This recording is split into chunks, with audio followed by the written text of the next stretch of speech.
up and sit down.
Shut up and sit down.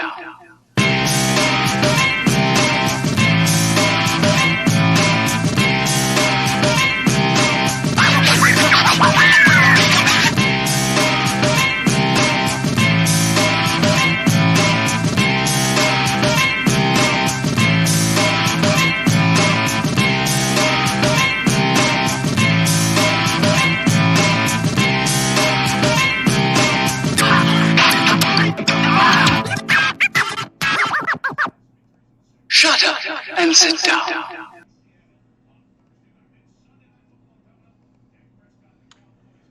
Alrighty then, how you doing out there?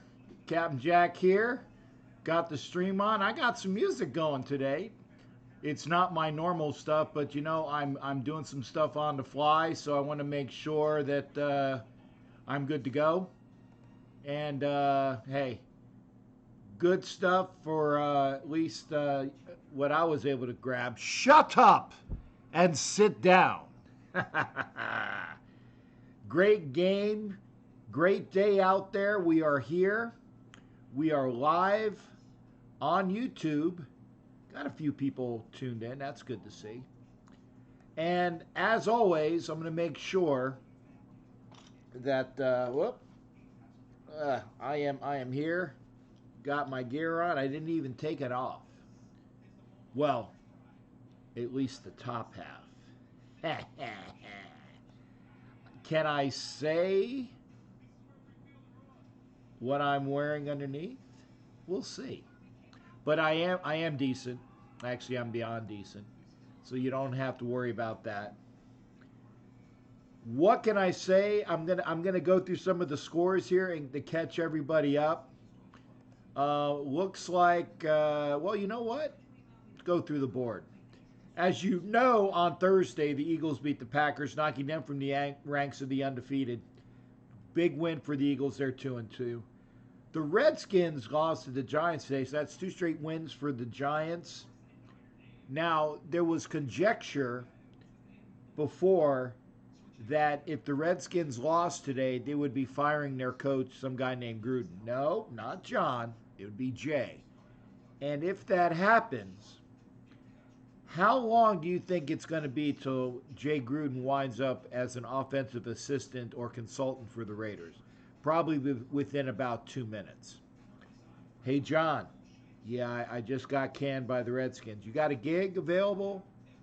Offensive coordinator assistant to the wide receivers and the quarterbacks? Yeah, I'll take it. And that's going to happen. It's going to happen. So get ready for that. As soon as Jay Gruden gets canned by the Redskins, he's going to be wind up in Oakland. Just the way it is. Video quality looks good. Thank you there, Mike. Appreciate that. And Don Webb, thanks for coming in. Matt Santini, Arg. Aaron Cortez and Raider Homer, everybody else that's there. push this link. Push this link to those that are there. In fact, I'm going to try to do that as well. Get this link going. I'm going to copy it. Give me a second. I'm going to put it up on my page here and say, hey, we are live and hanging out. It's the Captain Jack Show. Make sure you're over here. And 1 second. I'm doing everything by myself, folks. I don't have a net underneath me. Yarg. Join me now. How's that? That looks good. So we got that going on. Hang on. Copy it there. And then post it there. Looks good. We got it live on that page. Let's go to the other page. Oh, crap. Well, I was there. Okay. Right now, also, just getting the rest of it. Now, while we're going over things that were going on today as well, the Buccaneers had previously had a franchise high of 48 points. And they almost gave the game away. But a strip sack by Shaq Barrett, who used to play for the Broncos before the Buccaneers picked him up, and Ndamukong Suh gets the score off the strip sack. The Buccaneers score 54, 55 points. I think they missed the extra point. So again, there will be some happy Pirates in the Tampa area once I get back. We'll see everything as I get back. Call me the pusher. Hi, Homer. I appreciate that. Push it up. All right, Don. I tell you what. These are my medals. This is my rack. So I appreciate everybody going aboard. We're gonna have a good show tonight. Like I said, we're talking football. The Vikings were playing the Bears today, and this is important for Raider fans out there. In the first quarter, Mitchell Trubisky gets injured. I saw the replay a couple minutes ago, and it's looking like, well, I know his arm was in a sling. I also saw pictures of that. Will he be playing next week in London? That's the question. I mean, it's very preliminary right now, but that's the question that everybody is going to be asking if you're a Raider fan. So we'll see what's happening there. As for the Chiefs, they barely escaped with a win today, and hopefully I got my boy Robert Bigler watching sometime soon, so I want to get him to call in and do that. You know, we got the Bears next week. I want to see what the Bears can do without an offense. Now, granted, they can score out. If they play defensively as great as they can play, they can win, get like 3 defensive touchdowns on interceptions and sacks and fumbles and stuff, and win 21-0. It's a matter of the Raiders' offense being able to score, and the Raiders' defense should be able to cut down a Bears team today. Yeah, nice win by the Bucs. It was. I'm not a Bucs fan, obviously, but I know that my brethren that are living in Tampa will be very happy about that, beating a previously unbeaten Rams team. Again, if you also have, well, somebody's calling me. I'll have to. I don't even know who's calling. Oh, yep. Let me turn my phone down. Steve. I'm not taking calls yet, Steve. We'll see. 1 second there, Steve. Let me get the rest of this. For the rest of the scores, like I said, Browns just blew out the Ravens. I think the Browns are now at 2-2. Let's get that. Yeah, let's go back to the line. Pats, of course, at 4-0, beating the Bills today. Jets at 0-3. Dolphins actually looked good for a little while, and they lost again, so they're 0-4. The Raiders and Chargers are both tied at 2-2 in the West. And the Broncos, who were looking to get that first win today against the Jaguars, faltered. They are now 0-4. We're talking about the Browns beating the Ravens. They're both at 2-2 in the AFC North. Steelers are 0-3, as are the Bengals. I think, do they play tomorrow? I know they're not on a bye because I know the Cowboys are playing later on. In the South, I tell you, it's anybody's division. Everybody in the AFC South is 2-2. Everybody. Now, going over to the NFC, as we know, the Cowboys are going to be playing tonight against the Saints. Cowboys 3-0. Eagles and Giants both at 2-2, and again the Redskins at 0-4. I think that Jay Gruden is going to be short. The Niners are at 3-0. So I guess somebody's on buys. Got to be somebody on buys. Niners at 3-0. Seahawks and the Rams are both at 3-1. That's a tight division in the NFC West. And the Cardinals 3-1. In the North, again, could be anybody's division. Packers and Bears both at 3-1. Lions 2-1-1, and Vikings at 2-2. Vikings, I mean, you know, it was a bunch of hoopla last week, but you know what? Bears came out and thoroughly decimated them today. Again, Saints are playing tonight. Bucs and Panthers both at 2-2, and the Falcons at 1-3. So that is the league as it stands right now. I will turn the phone on in a minute. Barbara. Good to see Barbara there. Thank you there, sweetheart. I'm glad you came in here. Niners on a bye, as are the Jets. Thank you there, Don. Jared, good to hear from you as well. We'll see what's going on again with Mitch. I'm gonna turn my phone on. Yep, there it is. Steve, how are you doing, brother? What's going on? Doing great. How are you doing, shipmate? I'm good, shipmate. Good to hear from you as well. Hey, I was going to tell you, all the years that we've had to put up with some of these, I'm sure there's some nice Bronco fans, but there's a lot of idiots that I've had to deal with that they don't even give respect back. So it was great to see them lose today. And in the immortal words of the great actor Gene Wilder, Bronco fans, you get nothing, you lose. Good day, sir. All the years that we've had to put up with. From the great movie, Gene Wilder's Willy Wonka, I believe. Yes.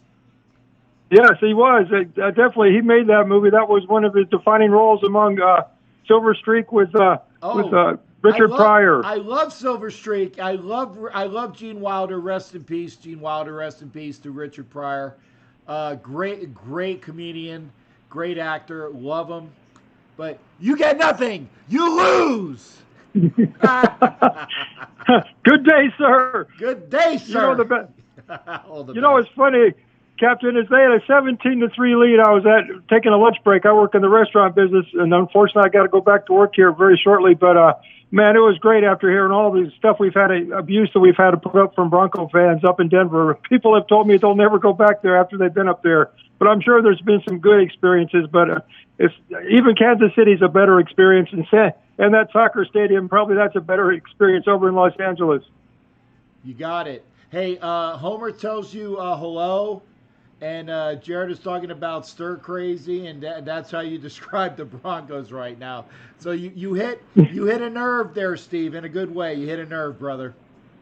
I tell you what, after all this, after the past 2 weeks, like a friend of mine, Raider Greg was saying, hey, Steve, we played two very quality contending teams and everything with the Vikings and the Chiefs. So this is the salve that we all needed as Raider Nation. And how do you think we'll do against the Bears and Khalil Mack in London? Or maybe I'm getting ahead of myself and I should just enjoy this win tonight and worry about the other tomorrow. There you go. Hello, Homer. There you go. Go have a celebratory Coke or Jack and Coke or whatever you drink. Celebrate tonight because it doesn't get easy. I'm telling you, the Bears, honestly, they don't need an offense to win games. They can win with their defense. And again, we are a little bit ahead of ourselves. If the Raiders can score on the Bears defense, I like our chances because their offense is nothing to write home about. So we'll see exactly what happens next week. I don't know what extent Trubisky's injury is going to be. So we obviously will find that out. Now remember, we've already lost Roethlisberger for the year. We've already lost Drew Brees for about half the year. Um, there's a bunch of other Trubisky now is out. Quarterbacks are going down, and they're going down hard. Al Davis would be very proud for that. Jerry D, how you doing, brother? So it's good. It's good to see that. Or I'm sorry, it's not good to see that, but it's good to see good defenses being brought back, and they're playing hard. So we'll see about that as well. Steve, what were your thoughts on the game today? I want to make sure I get them in as well. Well, I'll tell you what.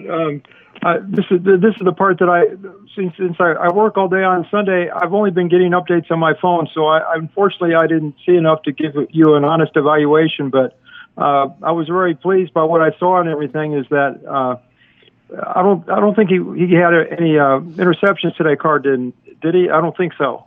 He almost did. The guy trapped the ball. You got it on a bounce, like he short hopped it. There was some Indy fans that were, actually I'm going to break in here and say there was only one a-hole Indy fan that I had to deal with all day. And I didn't even have to deal with him. When I walked into the stadium, he went up to me, "Hey, you're going to be gone by the halftime of the third quarter." And I said, "You know what, dude?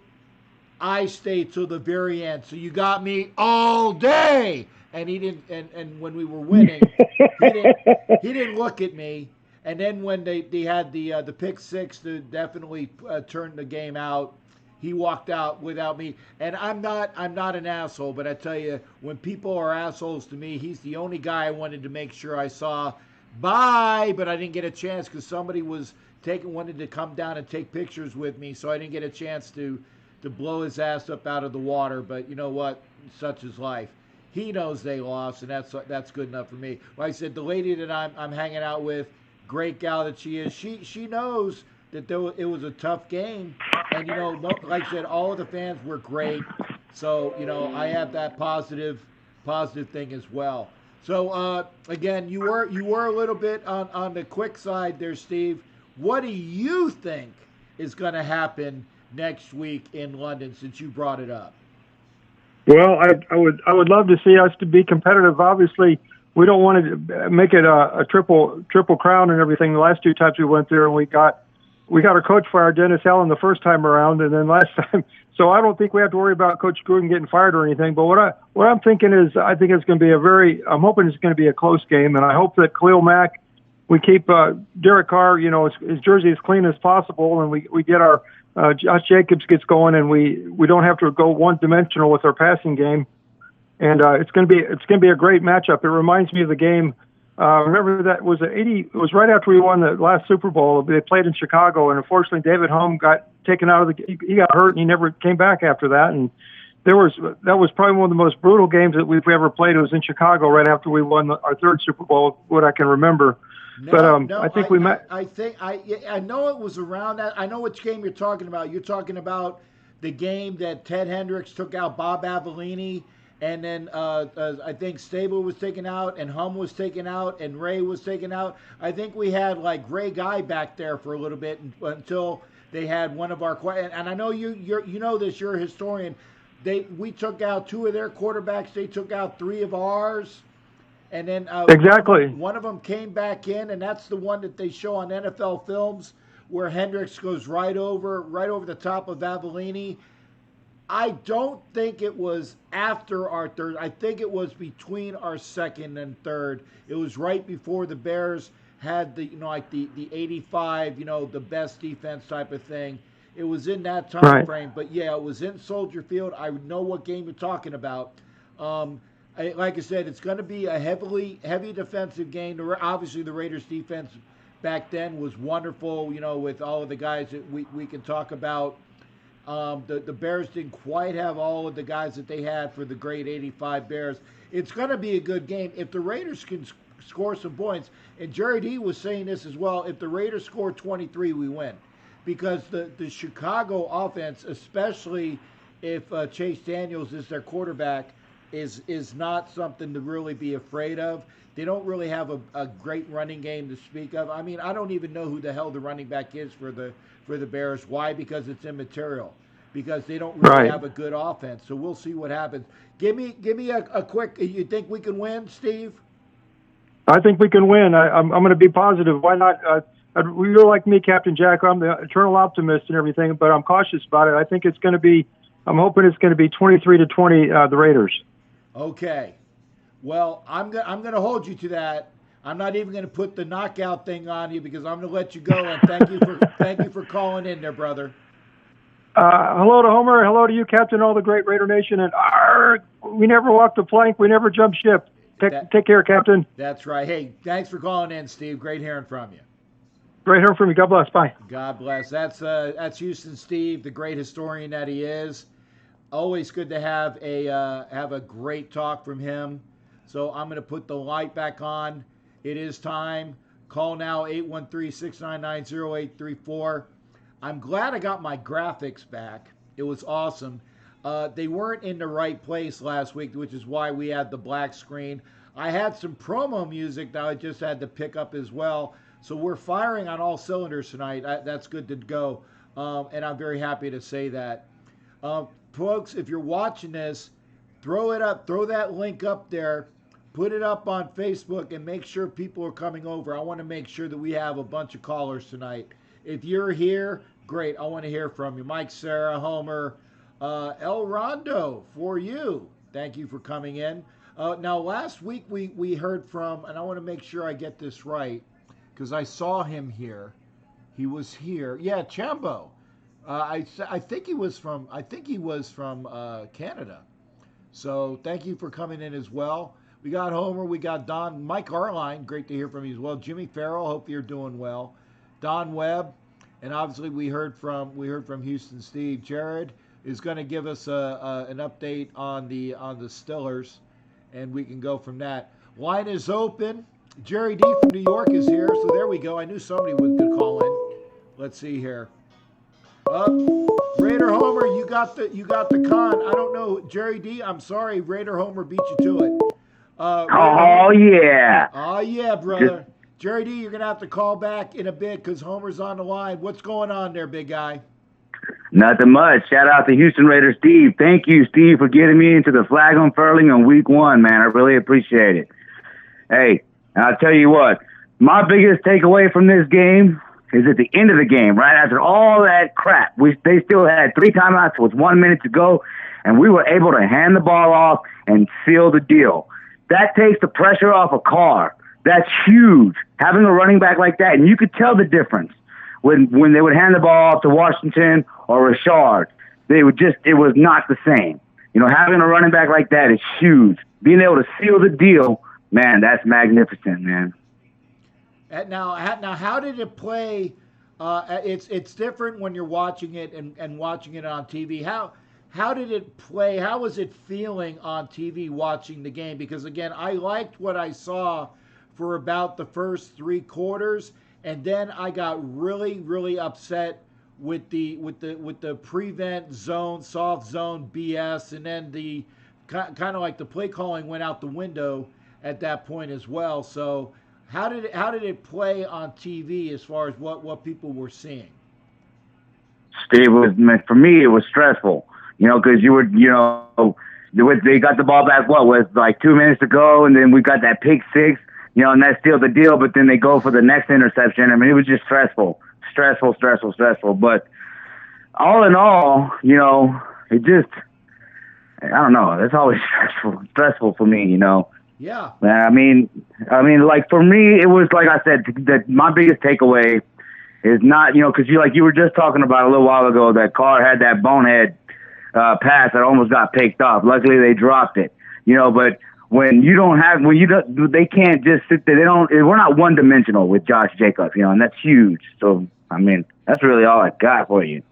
I tell you, and with the kid Davis that we got, good returns, the end around for the touchdown. In fact, I posted that pic on Facebook today and Instagram. It was right after, and I'm glad I took it. It was right after Carr pitched it or got it to Davis, and you can see that he was running for the touchdown. It was a great pick. So yeah, we were at the bar at Bombshells with the Silver and Black of Central Texas, man. We were just like, uh-oh. But then right when he broke past that last defender, man, it felt great because those plays usually don't work for us. But now, we've had that end around and we've had the flea flicker work for us. A lot of people are knocking Gruden, man, but that's Gruden. But Gruden's going to play. And, like, when you talk about Khalil Mack coming up, you saw a lot of that. They brought up the clock as far as, like, how quickly Derek Carr got the ball out of his hands. That's how you counter Khalil Mack. So expect that again, guys. Expect that again. But then they got the 20-yard touchdown passes, right? One to Williams, and then the other one, I think, was to the tight end, backup tight end, number 87. Moreau. But, yeah, the rookie, yeah. But, there you go, guys. Gruden, that's Gruden, man. That's Gruden ball for you. I'd advise anybody that doesn't remember Gruden, go back and look at the 98 through 2001.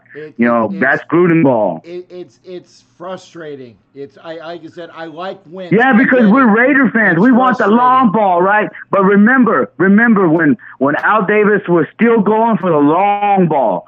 Just as, everybody was like, God, that doesn't work anymore. Remember that, Raider Nation. When Al Davis was still going for the long ball and the NFL was passing that part of the game up. You had to set that ball up. Everybody's fast now. The defensive linemen are running 4-4-5, 4-5-5. Come on, man. Everybody's fast in the NFL. It's not that easy to just go deep. You know what I mean? This ain't Madden, even though I love playing Madden. Okay, I'm gonna make sure I get your view because we're coming up on time. Homer, what do you see? What do you see for next week? You put me on the clock? Say what? No, you put me on the clock? No, I'm just kidding, Captain. Just kidding. No, I see. I want to try to make sure everybody gets their 5, but I want to make sure that you're talking and getting your views for next week already. We're all happy about today, but again, we got a big game coming up. You were saying we need the short pass against Mac. Go ahead and say what else we need to do next week. Yeah. You're going to see a lot of chipping on Mac. You're going to see the ball going away from Mac, and hopefully, Josh Jacobs is going to be the key, right? Josh Jacobs, don't forget. I don't know exactly where Mac lines up anymore, but, I have to go look at it. But, Incognito was looking good, man, coming off of those blocks, helping out Colton Miller. Colton Miller is the key, man. I think Trent Brown will be able to handle Mac because he was able to handle Miller. He had Von Miller talking well about him. So I think Trent Brown will be good. I'd expect to see Mac lined up over Colton Miller. But you got to let him chip. You can't. Richie Incognito's got to help a little bit on the inside. Push Mac to the outside, and then have Josh Jacobs or even Rashard or Washington come in and chip. Man, you got to slow him down, hit him. Think back to what they did to us to shut out Mac. Of course, they have a much better defense, so we'll see. But, our defense, man, was opportunistic, right? Like, man, come on, man. That was not an ejectable foul, on Burfict. That's just a fine and a 15-yard penalty. What's he supposed to do? I agree. If you're gonna do that in NFL, then you need to make it like the college game where if the receiver's knee is down, he's down. Because that's how you save people from getting smashed in the head. That's right. That's it. And they got to make up their mind. Taking Burfict out of the game could have been the worst thing that happened to the Raiders. And I told the guys there, I said, hey, that is our defensive quarterback. He calls the plays on a defense. He knows what's going on. Was it a personal foul? But hey, yeah, it was a personal foul, but it wasn't, in my mind, it wasn't something that should have gotten him hooked. And the bright spot also in the secondary, LaMarcus Joyner, man. He was everywhere, dude. He was blitzing. He almost got that pick. He was making tackles. That guy is going to be key. And I think that they were saying, who they, right? But they were saying that the Vikings schemed him out pretty much. So that's why the Raiders started moving around. And he was everywhere. He's that ball hawk we need. So we're still in this game.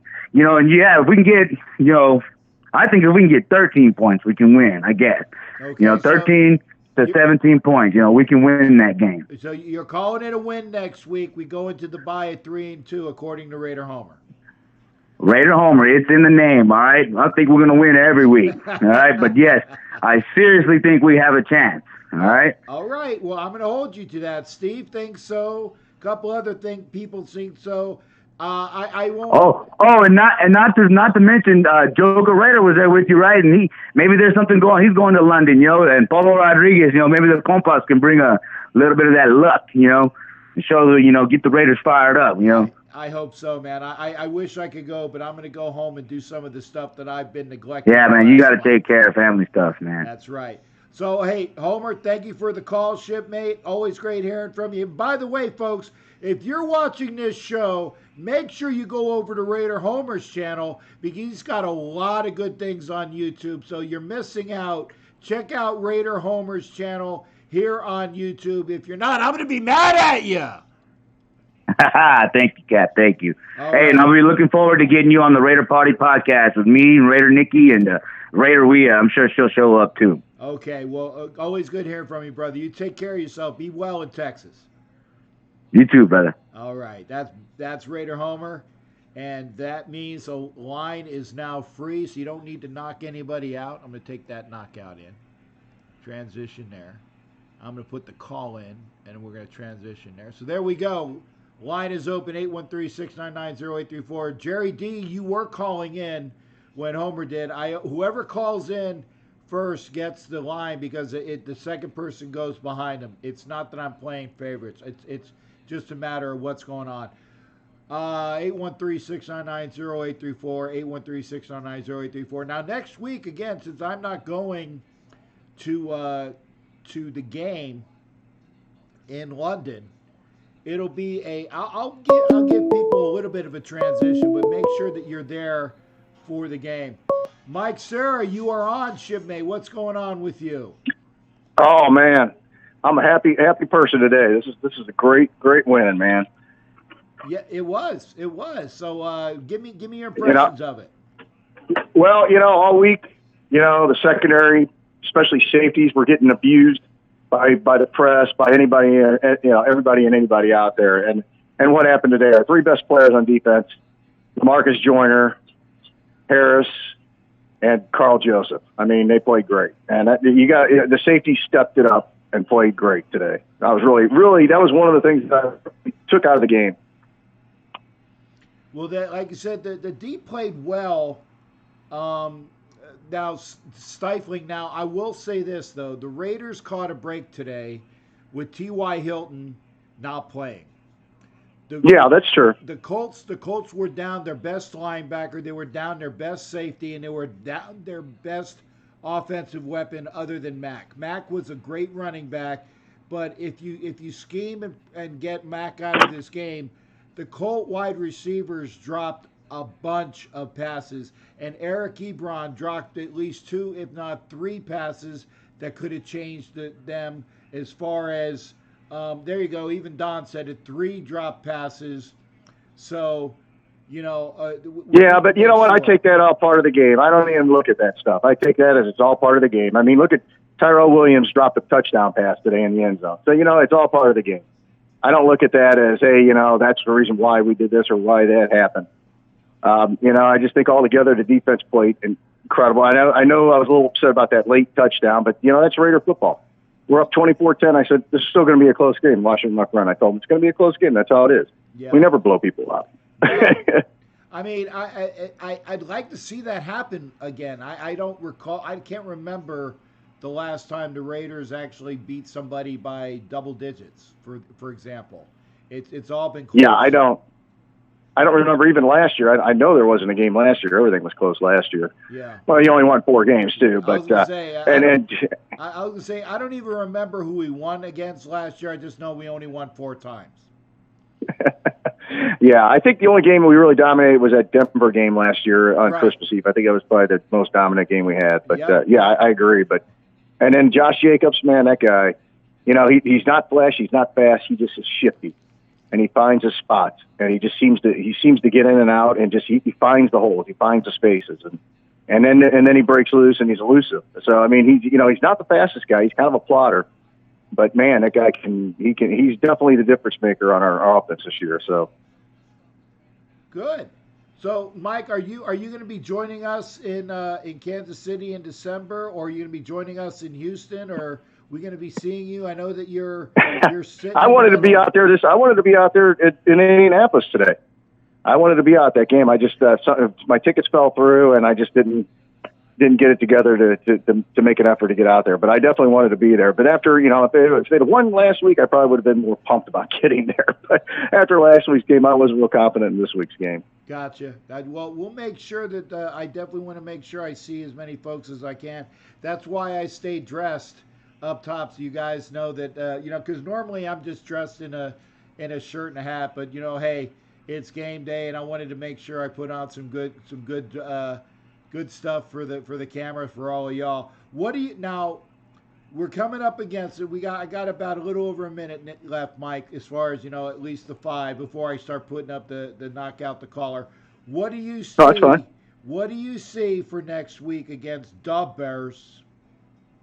Well, I hope our defense plays really well, because I don't, and I hate to say it, I just don't see our offense lighting the board up. I don't think anybody's going to light the scoreboard up on Chicago. Their defense is pretty damn good. So I think, like you were saying, Carr needs quick passes. We need the running game to hit. We need to control the ball as much as we can. But it's going to be tough, man. That will not be a cakewalk. And, you're talking about my man Chase Daniel now. The other Missouri quarterback I couldn't stand, that Locke, who's over at Denver right now. I don't like that guy. But I was always a big Chase Daniel fan, and he's a pretty competent quarterback. So if he plays... There's nothing against Chase Daniel, but I think that when you look, and God, this is horrible to say because Trubisky ain't all that in a biscuit, but he's definitely better in theory than Chase Daniel. There's a reason why Daniel has been bounced around the league. Yeah, but Daniel's been a career backup. There's nothing wrong with that, but he was a standout for Mizzou, and he actually, I think he got us to like number 1 or 2 in 1 year with him, and he was definitely a standout. So he's a capable quarterback. I think he played for the Saints forever. He played for the Chiefs for a while. And he's a decent quarterback, but I'm not really worried about the offense as much as I'm worried about that defense. Gotcha. And Mac, the guy, or 50 who, that guy, I don't know. So I got mixed feelings on him because I really liked him as a player, but his whole attitude and everything that happened with the Raiders kind of definitely give me a bad taste in my mouth. Okay, now you are you're an analyst like me. You don't have rose-colored glasses like Homer and Steve, and I say that with respect to Homer and Steve. We're going to be in the Super Bowl according to Homer and Steve. Not that they've ever said it, because they never did. I'm not putting words in their mouth, but they believe, and I just look at this really is an empty This really is an empty can of Arnold Palmer. It's not that it's never full. Okay. No. So what do you see? What are we going to win next week? Or you're allowed to say it. Yeah. I only watch the games because I think we're going to win. So Gotcha. I don't ever watch a game because I think we're going to lose. So, I understand. So yeah, hell yeah, I'm going to say we're going to win next week. I think if our offense can get it going on that defense, just make a few plays to get in the end zone, I think our defense can keep that offense. Okay. Stalled. I'm sure we can. Now, obviously, low scoring because the Chicago defense is nothing to sneeze over. It's very good. If the Raiders score double digits, they have a chance at this point. Oh yeah, I think 17 points could win the game. Right. Okay. So I got 3 homers, but I got 3 homers with one being Raider homer. I got Houston Steve, and I got Mike Sarah in misery. Definitely, I said that correctly. Mike Sarah in misery. That's calling for a win. By the way, because I know you're a college guy as well, I'm gonna throw something at you. You're not prepared for this. That's why you get some really unique takes here. Auburn at Florida. Who wins that game? I don't know, man. Auburn's looking pretty tough. Yeah, they are. Florida's a good team too. So I don't know, man. That's going to be they're at Florida? They're at Florida. I'd probably give Florida the edge if Florida's at home. Dude, I hope you're right, because I'm a pessimist for a bunch of different things. So Mike, in my heart, wherever the hell it is, but underneath all of this shit, I'm hoping that you are correct on that as well. Hey, thanks for calling in, brother. Hey, I wish I could have been to meet up with you. Maybe I'll try to make the Kansas City trip. Hopefully so. It'd be good to meet up with you. Definitely. All right, man. Well, hey, go Raiders. Love the win today, and let's hope for another one next week. All right. Good hearing from you. Thanks again. You take care and continue to call in, partner. We'll be hearing from you. Will do. Bye. All right. That's Mike Sarah in Misery. And I hear something behind me. I don't know. I'll take a look. And I need to get the knockout done. So let's transition there. There we go. Line is open, 813-699-0824. I'm going to take a quick look. I don't see a score. I see he slid. Okay.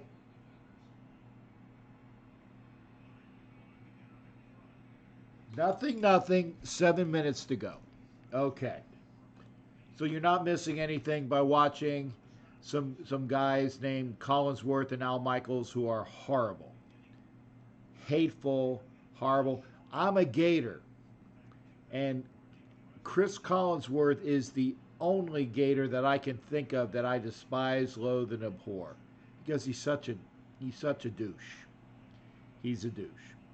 Line is open, 813-699-0834. By the way, if you watch on the top, these programs are brought to you by Carrot Bars. Carrot Bars is the great way for you to save your money for the future by investing in gold and gold bullion, and even like little credit cards that have your gram of gold on it. They also, the program of the gold, they are transitioning to gold-backed coinage. Like it's not Bitcoin, but it's coins along those lines that are backed by gold. That Bitcoin is figmental. It's a figment of your imagination. It can go up and down and drop at a whim. The coins that are coming out via Carrot Bars are backed by real gold. Get yourself over to carrotbars.com / S equals Jay Levy. Go on there, sign up, get yourself invested in gold today. That's Carrot Bars, brought to you from me, Captain Jack. You guys have seen my Carrot Bars gold. Good stuff, good looking stuff too. Stuff that you can show to your friends and know that you are investing in your future. So go get it with Carrot Bars. Line is open, 813-699-0834, 813-699-0834. We've heard from 3 people. Let's see how long we've been on. I don't know how long we've been on. Okay, 45 minutes or so. So we're almost up in an hour. If we're going to do a 2-hour show, that's great, but you got to call in. If we're going to do an hour show, that's great. Call in. I know Jerry D was calling in, and so we'll have that. Oh, Ed Winchell says Jacobs reminds him of Emmitt Smith. I like that. The all-time leader of running back yardage, Emmitt Smith, and Jacobs reminds him of Emmitt Smith. We're not saying that Jacobs should go out and get his gold jacket right now, but that's a good analogy. You know, he gets the hard yards. He's slippery. He's very adept at finding the hole. You know, by what the by what the offensive linemen give him. He can catch the pass out of the backfield. So the Raiders got a good one with Josh Jacobs out of Alabama. Speaking of Alabama, boy, they just rolled yesterday. I guess that was a subliminal pun, you know, the rolling tide. But gosh darn it, man, that was like horrible to watch if you're a Mississippi fan, Ole Miss. If you're a Tide fan, great. You know, that's why I threw that question at Mike Sarah to see what he thought. Jerry D, what's going on, brother? Good to hear from you. How you doing? All right, Cap. How's it going? I'm having a great time, man. A great time in here. How you been? Good, pretty good. As far as today's game, today was a decent win. I'll take it. I mean, the Colts aren't a top tier team, but I'll take the win. And then the guys looked a lot more energetic today, like they were in the game. They played harder. They didn't look lethargic. I'll take it. Yeah. Like I said, it's one of those things where it's a case of the Raiders playing a team that they should beat based upon, who we are and who they are, and they had a lot of key injuries today. So if you got to factor that in, the people that they had out were key players for them. That's why I asked people. I said with Trubisky possibly, and I don't know, but with Trubisky possibly out, will that play into what you think might happen in London? Because remember, the Raiders are like, they've lost, I want to say, of the 8 quarters that they've played in London, I know they've lost 7 of them. Because the only time that they've even had a lead was they had a short-lived 7-0 lead against Miami, and I think they lost 38-7. There's no doubt they can win that game next week. Trubisky's out. First of all, he's not I have no faith in him whatsoever. I think he's a shit quarterback anyway. But with him being out, they have their second string quarterback in. I don't think if we can put up anywhere between, depending on our defense, how our defense plays. If we can put up 20 points, we can win the game. If our defense is having a decent day, not even a great day, just a decent day. Well, and Jerry, I'll have to actually look. I know that they had decent receivers. I go back to, they let go of Alshon Jeffrey. They let go of the kid White that they drafted. I don't even know who their skill players are anymore. I know that they had a really good running back a couple years ago, and he was one of the leaders in the NFL, and his name escapes me. I can't remember. But I know that he hasn't been playing up to snuff the last several years. So if you ask me who the key people are in Chicago offensively, I couldn't name you one. But I can tell you that with 50 Who and Danny Trevathan and the rest of that D, Clinton Ha Dix, who came over from the Packers, their defense is scary. Like I said, their defense can get you at least 14 points. So that's why the offense needs to score, like you said, needs to score at least 17 points even to have a shot. Exactly. I think if a misdirection plays, get it away from Mac. Anywhere he is, just go the other way. I mean, but Chicago's going to be expecting that anyway. So you're saying that we score 17, we win? I think so. I don't think they're going to be able to put up any points. They have a shit offense. They have a second string quarterback, and I think 17-20 wins that game. Okay, and I know, knowing what I know about Jerry D, if Jerry D says it with points, and the line's not out yet, but make sure you come back on Thursday because I know the line will be very important to you. Okay. Oh yeah. And again, I'm not Brent Musburger. I don't do gambling tips for a living. Oh, by the way, great guy Brent Musburger. He said he was going to give me a somewhat of a shout out on Raider Radio today. I don't know whether that happened or not. So hopefully somebody can tell me how to get with the broadcast to see if he actually did. But I know when that line comes out that you will give your disposition as to who you would take. And again, that's not for the win. It's for those that do gamble. I know that getting a good tip from Jerry D is worth its weight in carrot bars. There, you see how I did all of that? All that together? Great, man. I awesome. meshed it all together. Way to go, Cap. All right. So you're looking for a win. It's gonna be a tight one, and I hope you're right there, Jerry. Always good to hear. Raiders and under. That's what I'm looking at. But we'll see what happens when the line comes out. I'll give you more on Tuesday. Oh, okay. Tuesday or Thursday. And remember, I'm going to be hanging with Jerry D. Is that December or I think it's December when we go to New York, right? Yeah. I'll be here. I'll be ready. I'll be ready. I'll be cold. But I got I got Kansas City the first. I think it's KC and New York like back to back, or something ridiculous like that. I'm like, oh my God, I'm gonna freeze those 2 weeks. Don't worry. It's nothing like New York in December. It's a beautiful place. Okay, well, it's beautiful because you're there, shipmate. You got it, Cap. I'll talk to you soon. All right, thanks for calling in. That is Jerry D. He's wonderful. He is the equivalent, the now equivalent of Jimmy the Greek. That's not Jimmy the Greek. That's Jerry the D. When Jerry the D says something, listen to him because I know it's on a good track. That means a line is open, and we are going to transition here. There it is. Line is open, 813-699-0834. We've been on for 50 minutes. We've gotten everybody that was called in. This is Raider euphoria. This is that time where everybody is very high on the win, and they were very low on the last 2 defeats that we had. Let's look ahead a little bit. Remember, we were winning against Kansas City, and then the wheels came off when they had that really bad penalty, the BS call against Max Crosby, and everything just went to hell after that.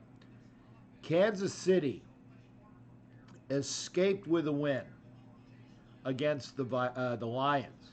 So for all of you that are calling it a easy win against Detroit, I'm going to do my best. I'm trying to think. I think it was, oh my God, he's a comedian. Oh, nay, nay, nay. John, oh my God. He's the NyQuil guy. You know, for the John. Oh, anyway, this guy was awesomely funny. Oh, nay, nay, nay. Oh, nay, nay, nay. Don't bank on a win against the Lions the way that they've been playing. Remember, they were undefeated until today. They were 3-0. And that was a hellacious good win that with an escape, I should say, by Kansas City. Clinton Lawrence is here. No worries there. Didn't get a chance to see you. Okay, well, I did, and Clinton, we'll try to make sure we get together for other things. And then Ed backs it with very fortunate to get the win. Remember, line is open, 813-699-0834, 813-699-0834. We've been here for about an hour, so we gotten everybody's little conjecture. Ed Winchell line is open. Hopefully I'll hear from you as well. Clinton Lawrence, you can call in too. Eric was and you know what? I'm happy that Eric said what he said today because he was watching my the video I had on Facebook to give you guys a heads up that we would be doing this program tonight. And I said and he caught it. He caught it. I said I got to put on all my Raider crap, and I didn't mean it. And like that, because again, it's not crap. This is my stuff. But when you put all of this on, and in fact, I can't wait to get this. I mean, I don't know how much it weighs, but I'm thinking it's a good 20 pounds at least around my neck, all the weight around my neck. So when I get a chance to get it off tonight, and I start packing up all my stuff, and I get a chance to roll my neck, I will feel better. So again, Eric, I appreciate you calling, getting that done. You like the Saints jerseys, and well, they're playing their throwback jerseys when they were, the lovable bumbling Saints of, those are like Tom Dempsey era uniforms, like late '60s, early '70s. Not bad. I got a quick look at them there, Jimmy Farrell. They're all right. Yeah, but you know what? Nothing can beat our uniforms. And it's like the Raiders are playing their throwbacks all the time. I used to love when they had the one time when they were actually throwing when it was the white jerseys with the silver letters. and yeah, you really couldn't see it. They actually had to make the the outlines so you can actually see the numbers. But those were the throwbacks. Those were really good too. Yeah, Archie Manning. There you go, Ed. Ed's got it as well. Troy had him. He let them off the hook. There you go. If you want to crown him. I will let him off the hook. The great Dennis Green. So, again, line is open, 813-699-0834. We've heard from people.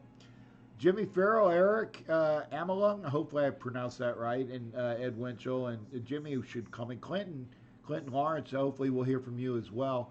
I'm not sure who else is in here. Don Webb, and I'm happy to say this, Don is calling for an 18-17 win. That's a tight one.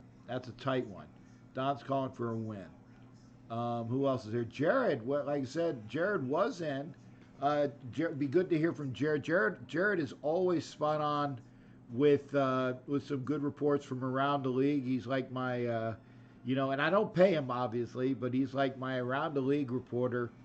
You're going to get the view from Pittsburgh. Definitely going to get the view from Pittsburgh, but he gives you all some good insight. Like Jerry D is like the guy that if you indulge, make sure you listen to what Jerry D says. But if you want some good information from around the league, make sure you get a chance to listen to Jared. For all those people that bitch about why the hell am I listening to the Steelers guys, because he calls. He calls in. He's a contributor. He's a constant. So I always like to hear from Jared. Hopefully we'll hear from him tonight as well. Again, line is open. We have heard from, now I didn't get a chance to hear from El Rondo. And I'm glad you're good to go. And again, we had our Canadian calling. By the way, I wanted also, while I'm here, to give a shout out to the Canadian contingent that was here. I've seen them a couple different times. I've seen them out in Oakland. I saw them here. Rochelle and her boyfriend, and then a bunch of other guys. And I can't remember everybody's name. I apologize. I remember or a lot of people by face. I remember where I know them from. But they're great folks. The Canadian crew, the Raider Nation, they're awesome. So they were here. Always good to hear from them. Always good to see them. Excuse me. So good to see them as well. It's always getting a chance to go around and seeing a bunch of different people that I haven't seen, and knowing it's like I saw it's like I know I saw you. Like where was and then. Then I listened, said, no, it was last year in Cincinnati from the flight, and it was from the guys from York. I remember the guys from York, Pennsylvania. And I'm going to see the guys from York, Pennsylvania. I'm going to see them up in New York. So it's going to see that. Seeing Jan come in, and I saw her in Cincinnati last year, and a bunch of other different people, from this portion of the region, because these are regional games, you're going to get people that you see. Ricky. Great seeing Ricky. I know if the game is in this portion of the United States, I know I'm going to see Ricky, and Ricky's awesome. He dresses up, and it's great.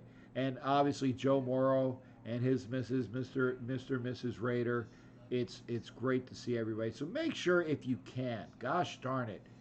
I know everybody can't afford, and I got that. But if you can, make sure you come out and see us live.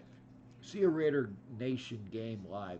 It's nothing but good memories. Even on days that we don't win, it's a great day to be out with a bunch of different great fans of Raider Nation. It's worth its weight in Carabao gold. There you go. I did it again. Line is still open, 813-699-0834. We're coming up on an hour. I don't know if, since it's Sunday, I don't know if Bear is doing a show tonight. I know I actually popped it up and gave Bear a good intro, and he wasn't even doing a show because apparently I saw later on that, there was some sickness rolling around in his family. I don't know whether I think it was the kids. They were sick, and I think Mama Bear was sick. And everybody, Bear was doing his best to go with the house, so he's doing that. Ed Winchell, how you doing, brother? Good to hear from you. What's going on? Hello, Captain Jack. Good evening. How are you? I'm good, brother. Good hearing from you. Yeah, thanks for the report after the game today. You sounded very, very happy. You know, going on these trips, it's always better when you at the end of the game. You know, when you get that big burst of adrenaline and Of positivity. adrenaline. Yeah, Yeah. and getting a W, it's great. Now, I, I I do feel bad when, like I said, I'm a guest over at Jody's place here, and you know, I feel bad, you know, that you know because they want their team to win as well. They do, but at least, you know, excuse me, it was better to watch a game today where the Raiders actually made an effort to win because they got the doors blown off in Minnesota, and it was embarrassing. It was embarrassing to see the Raiders play in Minnesota. So at least they had. It was good to see a good game today. You know, all three phases of the game looked better today than the last couple of weeks. Yeah. I mean, the defense looked like they were stout, enthusiastic, ready to rumble and tumble, and Derek was getting a couple breaks. I'm glad that he even got, I think, one or two longer passes than normal caught. That was good. Yeah. You know, and that was a good thing to see. I love Gruden's little faces that he makes during the game. Did you see any of that? No, I mean, because I'm out in the stands, I don't see what the TV viewer sees.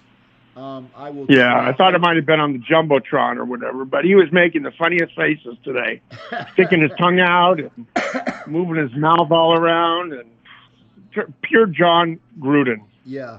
No, I know. I know that was it Raider Joker made the TV broadcast. Excuse me. I know. I'm getting up now. I've been talking too much because now the coughing is coming. But I know that Raider Joker made the TV broadcast, and I know I didn't because if I did, I know that my phone would be blowing up with, "Hey, you just were on TV." But it was good to see Raider Joker do that as well. Jared, be sure to come. Where's he from, Raider Joker? Where's Raider Joker from? Indy? Joker lives in Tennessee. Does he? Yeah. He's got that hat, right? That hat that some guy was on there decked out in a Raider gala, and I think it was him with that hat. With a what? I've never seen him before. A weird hat. Some guy on there that was really decked out. Well, and like I said, Raider. He wears a top hat. In fact, he's got a picture today where we actually. There you go. Clint Lawrence said it. It's a top hat with the Joker face, and we got a picture today where I gave him my tricorn and I got his little top hat on, and it's a good picture swap, and that's when we ran into the Canadians. So that was some good pictures there. So look for it on his screen. Kendall Hansen came in, so good to hear from you as well, brother. And I know Joker has a. Woo! Oh, I definitely didn't want to. If I sneezed, I would have. The entire the camera would be full of mucus at this point. So I know I got the cold coming on. So excuse me, but no, he made the screen and it was good fun. So again, I know that you and I had a chance to see that first game, and just I know you can attest to that positivity of going out there. Oh yeah. And getting it done. I saw a little more today of that first game attitude that they showed than I did in week 2 and 3. Well, and again, I was saying before, I said the Raiders need to be 3-2 at the bye. I still think that and they very well could be.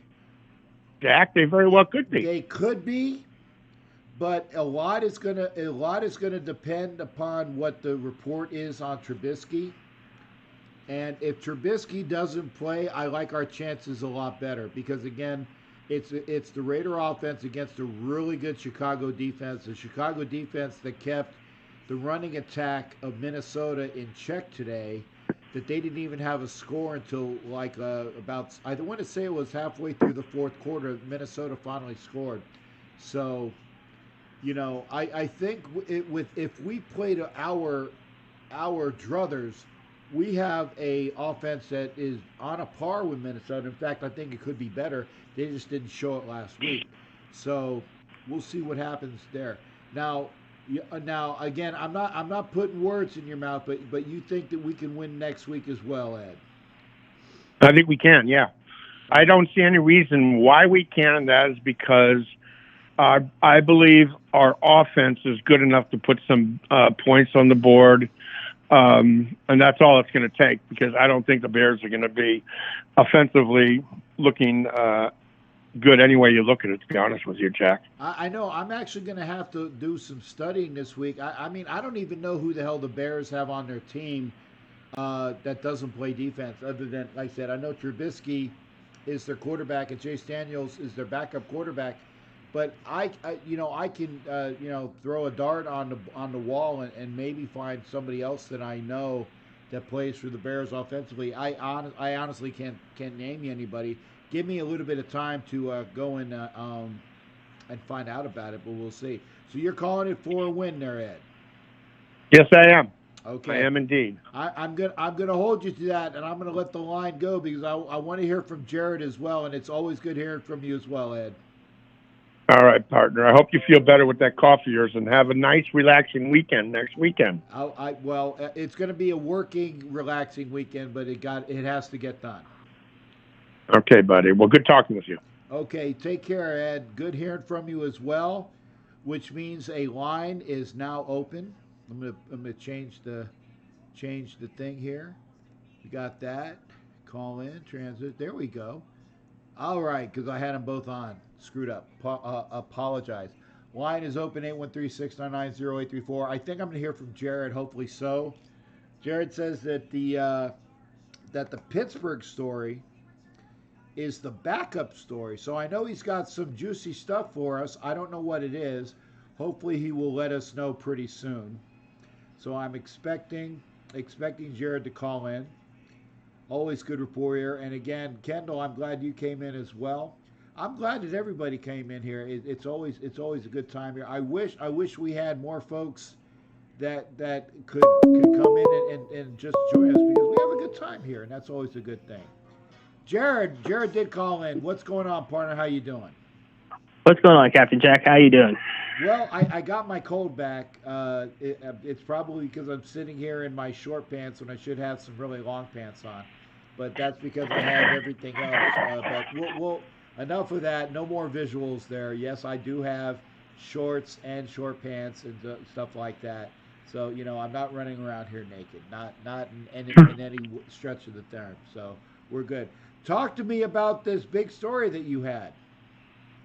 Well, apparently Clint Hurdle was fired as the Pirates manager today after 9 years as the baseball manager of the Pittsburgh Pirates. I mean, Joe Madden got let go this morning by the Cubs, however, and then I was golfing this morning, however, and I got a chance to see a little bit of the Baltimore-Cleveland game when I got back from golfing. But I was on my way home, however, and they were talking on the Pirates pregame show, however, today on 93.7 The Fan, however, and they said, I guess, how either late last night or late this morning, ownership said, okay, we're going in a different direction. They didn't even let him coach the last game today at all. Even they lost 3-1, but they didn't even let him finish out his last game, however. I mean, he was supposed to be talked about like in the next day or two about whether or not he was going to stay or go, but the Pirates said, you know what, we're going to cut you loose now while we can, however, and just get rid of you. So there's going to be some big changes coming this week for the Pirates. I think their pitching coach might be out of a job possibly within the next 24, 48 hours. We're going to wait and see what happens.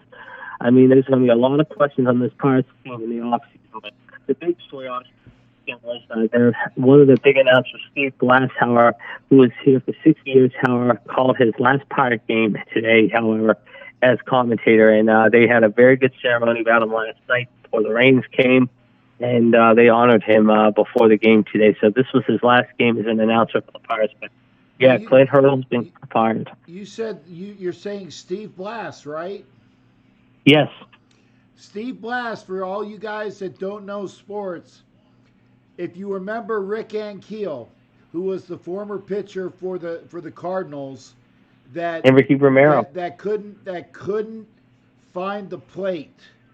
He has what they called Steve Blass disease. Steve Blass was a Pirate pitcher in the 70s, and for example, he could not find the plate. So that they said if you couldn't throw the ball and get the ball within the confines of what the strike zone was, you had Steve Blass disease. So that's a trivia question for anybody. Who was Steve Blass and why is he important? And yes, I know we normally talk about football, but I wanted to hear what Jared has to say. It's nice that they had some good positives for Steve Blass on the way out. Surprising that they shook-canned Hurdle without even letting him have that last game. And then according to Ed Winchell, it says that Joe Maddon's going to San Diego to be the Padres' new manager. Well, that's news to me because I hadn't heard that from Eddie at all, Howard. And I know the Padres just let their manager go last week, so I would imagine he'll probably be talking to him in the next couple of days, Howard. I mean, the Padres do need a new skipper, however, but I could see that happening. But I'm surprised the Pirates aren't going to go to Madden. But I think right now, the way the Pirates are going right now, they're going to probably promote within. I'm thinking Tom Prince, the former catcher, Howard, wasn't much of a big league catcher in his heyday. Jeff Bannister, who used to be one of their minor league coaches, Howard, and I don't know where he's at now, however, but I could see him maybe getting an interview with the Pirates. I don't know. I mean, the Pirates right now this offseason have some big problems that they need to fill in. I mean, Chris Archer's still the big question mark, obviously. I think they're going to make him sort of that option year, Howard. I think he's getting $10 million this coming next year. Sterling Marte, their center fielder, Howard, could be possibly staying or going, but they got some young talent coming up like Kevin Newman and Brian Reynolds. I think Brian Reynolds might have a chance at the batting crown this year, depending on what happens today. But talking about Kevin Newman, what a story this guy was. I mean, Friday night, the Pirates, of course, Newman hit a home run early in the game to cut the Pirates lead back to within one. And then the last night, it's funny, I was at my local high school game coming home from the game, Howard, and we were listening to the last bit of the game, me and my dad were, and just as right before we got out of the car, I said to my dad, and I looked at him, I said, wouldn't it be funny if Newman wins with a home run? He scoffed and said, yeah, that'll happen. Sure enough, he wins it with a home run, and that was Steve Blass's last telecast on television. They ended up winning 6-5. So he said, how did you know that? I said, I just had a feeling, that's all. But, like I said, Steve Blass is a great announcer for Pittsburgh, Howard. He's a wonderful person to get to know, Howard. Marty, another great announcer, Marty Brenneman, the Cincinnati Reds announcer. Today was his last game, too. Wow. I mean, as a Reds announcer. So two great announcers, Howard, are going to be no longer around, however, next season. If they call me up and give me an offer, I'll be there. I hear you. Well, like I said, the playoffs are just around the corner. We've got the wild card game coming up, however, this week. I think tomorrow it's the American League playoff game. I'm looking here right now, however. I'm seeing I'm taking a look at the standings right now, however, and see what happens. Right now, let's see. Washington won today 8-2. The Dodgers won 9-0. Texas won 6-1. So let's see. Yeah, it says Todd wins the Yankees by 1 for most homers in Major League Baseball. That's crazy. I mean, this year Minnesota, however, hit 307. One ahead of the Yankees, 306. But yeah, it says Cards win the Central. Brewers will settle for the wild card. So the way it looks right now, I'm looking here. Let's see here.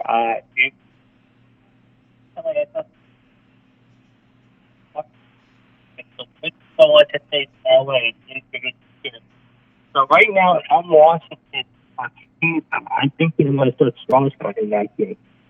Probably on Tuesday. Okay, now the Rays, I believe, are the second wild card in the American League and got to travel out to Oakland, correct? That, I believe, is correct, yes. That is going to be a tough one to win because I don't know who Tampa will start in that game. I don't know who the A's going to send to the Hill. Yeah, the winner of that will face the winner, I think, of that series will face either Houston or the Yankees in the opening round. Correct, yes. Right. Now, I tell you, if the Rays will probably send out Charlie Morton because he's been their best pitcher this year. So I will hasten to see that.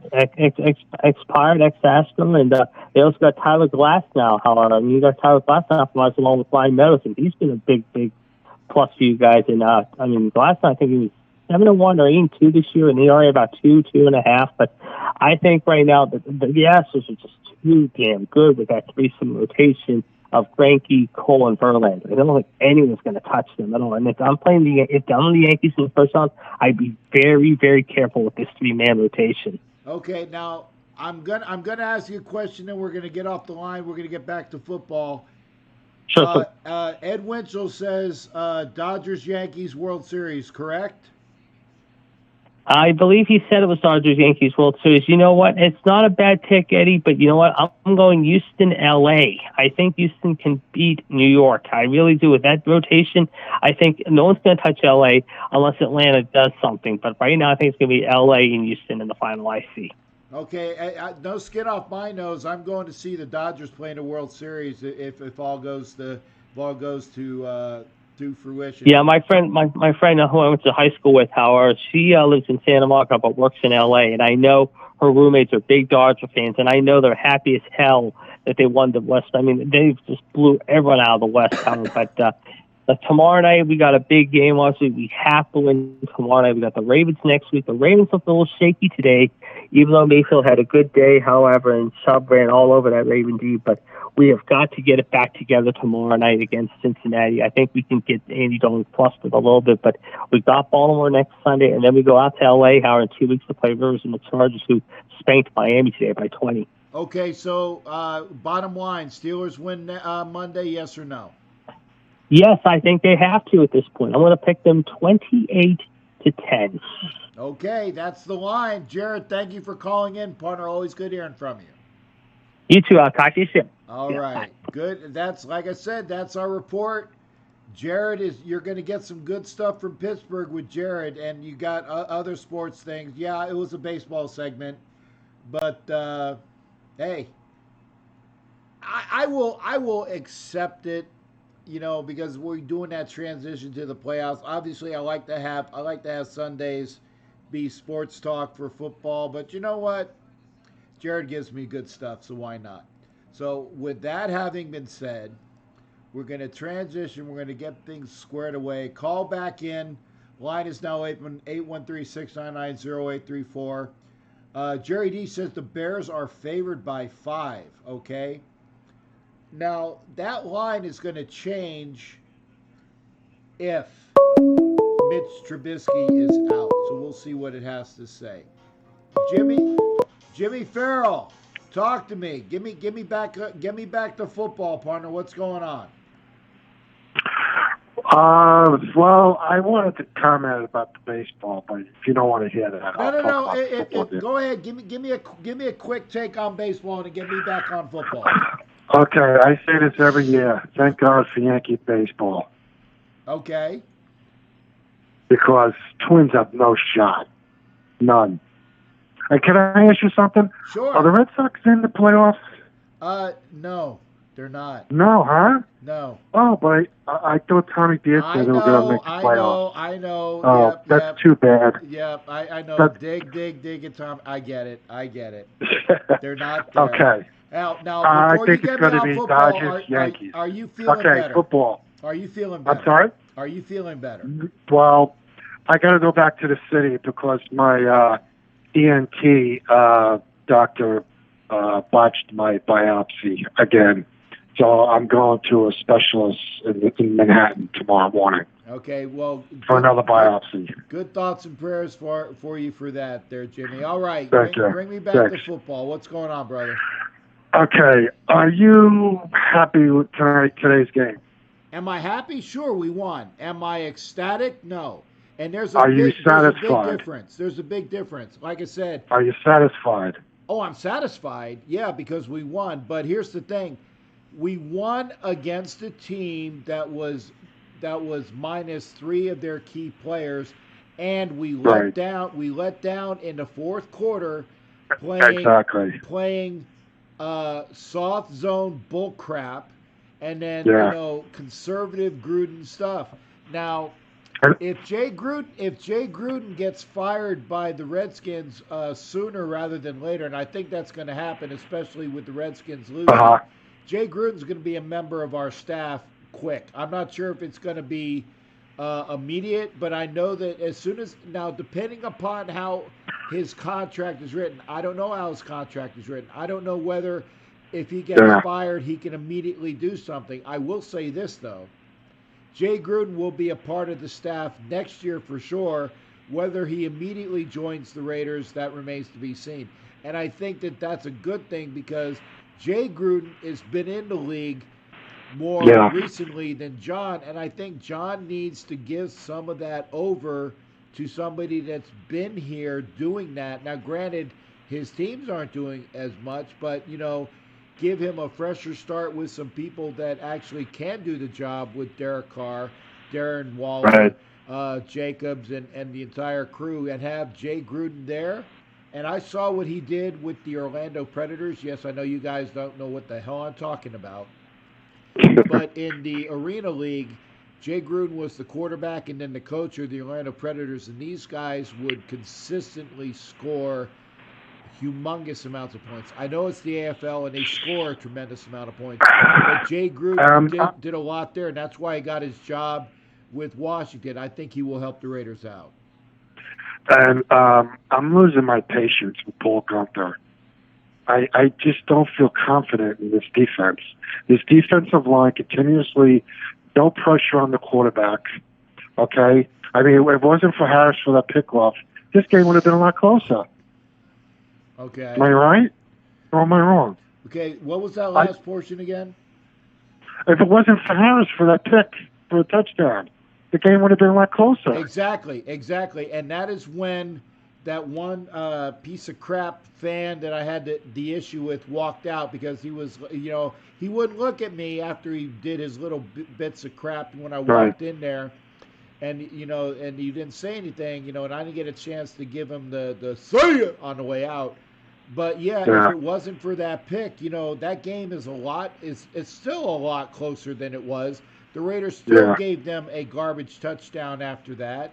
So, I mean, they should. What is wrong with their defense? I don't know. And they should be a lot better than this. Yeah, it should be. But, I don't know whether losing, and it's weird to say, losing a rookie really has done a number. But, Abram being out has really put a lot of that heart on that secondary. Yeah. They're not as good. And, I think, this is week 4. Nevin Lawson is due back after a 4-game suspension. I don't know whether he's going to immediately do something that would be positive. I don't know. I know that he's supposed to be coming back. So we'll see if that is going to be a good help for us, because we need some help in the secondary, that's for sure. Would you make that trade for Jalen? Not for 2 1s, no, but a 1. How about just 1? Yeah, I'd trade a 1 for Jalen Ramsey. Yes, I would. Yeah, because I think it's time they need to fix the secondary. I mean, first of all, the quarterback has all day to pass, and they're leaving guys wide open today. And it's got to get better. I mean, it's either the coach, the coordinator's got to get fired, or they got to change this defense. The defensive line. I'm frustrated because they just don't get to the quarterback. And this guy Farrell, where is he today? This guy's a first-round pick. Yeah, where is he today? Okay, but remember though, for all you guys that are bitching about Cleve Farrell, okay. How many sacks did 50 Who have as a rookie? 4. Who, Mac? No, 50 Who. We don't say that name here. Okay. When he was a rookie, how many sacks did 50 Who have? I couldn't tell you. Probably not many, right? 4. 4? Okay. Okay. Farrell has at least 1, and it's only it's only a quarter of the season in. It's going to take a while for him to groove in. And Mike Irvine makes a very good point. Thank you, Mike. With Benson Mayowa out today, that hurt the rush. I'll tell you what, Max Crosby had a hell of a game. He had at least 2. Yeah, he had a nice block pass. Yeah, he had at least 2 block passes. There you go. Mike Serra even said that. Max had at least 2, if not 3. And he's coming And he forced a fumble, didn't he? Did he force a fumble today? I think he did. I know that there was. I didn't see again because you guys on TV actually see it a little bit better. If he forced, excuse me, I don't know if he forced a fumble, but I know Max Crosby played hilariously in a good way today. What do you think about that head-to-head collision? I think it's. I didn't see it till I saw the replay. I don't know. That look. I think they made the right call on that. He looked like he was going after his head. On Perfect? Yeah. I tell you, Mike Arline says Max forced the fumble, so there you have, and I trust what Mike Arline says. I don't know. I mean, he was really no, because I saw he had a dirty play. He led with like a lead in, with the forearm. I get that. It's a 15-yard penalty, right? I get it. They gave him. Did you see what he did after the play? I'm sorry, what? Did you see what he did after the play when he got kicked off? No, I did not. He started blowing kisses and smiling. Like, dude, you got kicked out of the game here. What the hell are you doing? I hope Gruden saw that and put him aside and said, hey, none of that crap going on, okay? Well, if that's true, then I agree with you. That needs to be addressed by Gruden. Jimmy Farrell out the door. We're playing the Bears. What's your prediction for next week? I don't know. I don't know. I hope they win, but like the other caller said, they don't do well in London. Yeah. Well, like I said, this is the first time. I hope it's going to be a close game. I hope they win, but I don't know. I mean, I was wrong about this game, but I don't know. That defense is going to be tough to beat. Maybe the reason why we've lost in London the last two times was because I was there and I'm not there, so maybe that's the difference. And Jay, Captain Jack doesn't need to go to London and we win because I'm not there. We'll see. Okay, maybe they'll win. Maybe they'll win. Hey, Jimmy, you take care of yourself. Okay. And thanks for calling in. Make sure you push this program, brother. I want to hear from you as well. I will. Take care. All right. Bye-bye. That's Jimmy Farrell. Always good to hear from him. We're up at like an hour and a half, which is good. Up an hour and a half. Line is open, 813-699-0834. If you want to call in, yeah, he did. Harris played well today, Mike. Again, I was going to say, didn't Harris have the pick? Did Harris have the pick today for the pick six? I mean, I know that the one guy got clobbered by 42. I think it was 42. The way that I'm pretty sure it was 42. Carl Joseph. There you go. Thank Mike. Mike confirms. So Harris gets the pick six, right? I think Carl Joseph had a hellacious hit against one of their receivers because I saw it quickly, and he got rocked, and he was taken off the field, or he walked off the field, but he got rocked, and I'm looking around. I said, the way it looked, that was a way that Carl Joseph would have hit, and Mike Sarah says it as well. The defense was playing great until that soft zone BS in the fourth quarter. It was, I mean, I understand, the prevent, they used a lot of clock to go down the field. I get that. But if it wasn't for that pick six, I mean, we could have been going to overtime. Okay, could have been going to overtime. I agree, Homer. Crosby is a steal. I agree with that. I want to see what the kid Bell can do from our practice squad because he even has more up. He has more ups. So we'll see. And he's on the practice squad. And, the kid was a wide receiver for years, so he has that athletic ability. He's only going to get stronger and faster. So Bell, the kid that was developmental, 7th-round pick that's on our practice squad, hopefully nobody sees that potential, and he hopefully, here, there you go, knock on wood if you're with me. Hopefully we'll be able to keep him. So we'll see that. Line is open, 813-699-0834. We are coming up on an hour and a half here, so if you want to make the call, I'm waiting for you. I want to make sure that your words are coming across, okay? We're on an hour and a half for this show. There you go. David Sharp being better than Parker. I must have missed it. Did David Sharp play today? Because I didn't see a change with Brown being out. So let me know. All right, I got a new caller. Good to hear from 570. Who am I talking to? You're talking to Kendall. What's up, Captain? Hey, good to hear from you, brother. Thank you for calling in. Good to hear. Oh yeah, it's great to talk to you, man. Talk to me. How was that? How was that crowd there in Indy? It was a good crowd. Like I said, I was walking in and Brown did get hurt. Okay, Mike, thank you. I didn't see that. I know that Parker last week was like a sieve. So I'm glad that Sharp was out there playing. I actually saw Denzel Good at right guard. So I guess Devy was out for a bit, maybe as well. So I did see that transition. The crowd was great. I mean, obviously, with a bunch of Raider Nation there, and we're all watching the game and hanging out as a it was good. And the Indy guys, like I said, as a whole, were really great fans. It's kind of like I guess it must be in the Midwest. Like I said, Minnesota fans were awesome.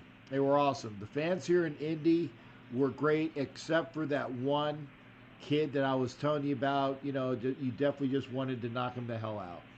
But he was the aberration, man. He was the one that was not like everybody else. Everybody else was cool. I mean, you're rooting for your team. It was great to be here. This was the young lady that, young lady because that's the way I call people. But this was Jody's first game to see, and aside from the score, I'm thinking she enjoyed it. So I'm glad that I got a chance to have her come and go to a game and enjoy that. And then having I appreciate her letting me stay over here at her place. It's great. I'd much rather be at a house of a friend than being in a hotel room doing my after game show from a hotel room. It's just more personal. You get a chance to see people, and I loved everybody that I got a chance to see today over at a bunch of different tailgates and a bunch of the different things we had. Obviously, game-wise, I loved the first three quarters, and it was the fourth quarter that is the typical Raider nail biter. It's one of those things where you see things that are coming, and you're hoping that stupid things don't go on and the Raiders lose because of lack of intensity in the fourth quarter. And that's why it's one of those things where I don't like to see that soft zone prevent defense. I hate it. So hopefully good things will happen for the Raiders for that. Now, Kendall, what was your feelings about the game today, and what do you think, having seen a good game by the Raiders after a horrendous, I want to say 7 quarters for the Raiders the last 2 weeks, and knowing that Trubisky might be out, and I think somebody was saying that, and Jerry D said that the line is the Bears by 5. It's gonna be a tough game. So, what do you predict, and why, for what we're going to do in London? Remember, the Raiders are on a flight already. They are already going over there to get acclimated, and that's a difference from before. So hopefully it works out better. But what do you think is going to happen? Well, my thoughts, first of all, on the game today, I thought we started off hot. I was worried about that. I was worried about, is the offense going to come out and sputter like they did last week? But the play calling I thought was pretty good. Carr looked good. He looked sharp. That end around was great. I think, that really helped us out a lot. The offense wasn't as predictable as it usually is. They had a chance to go deep. Carr didn't get a lot of pressure on him. I just, the stupid penalties, man, on defense. It's like, come on, perfect,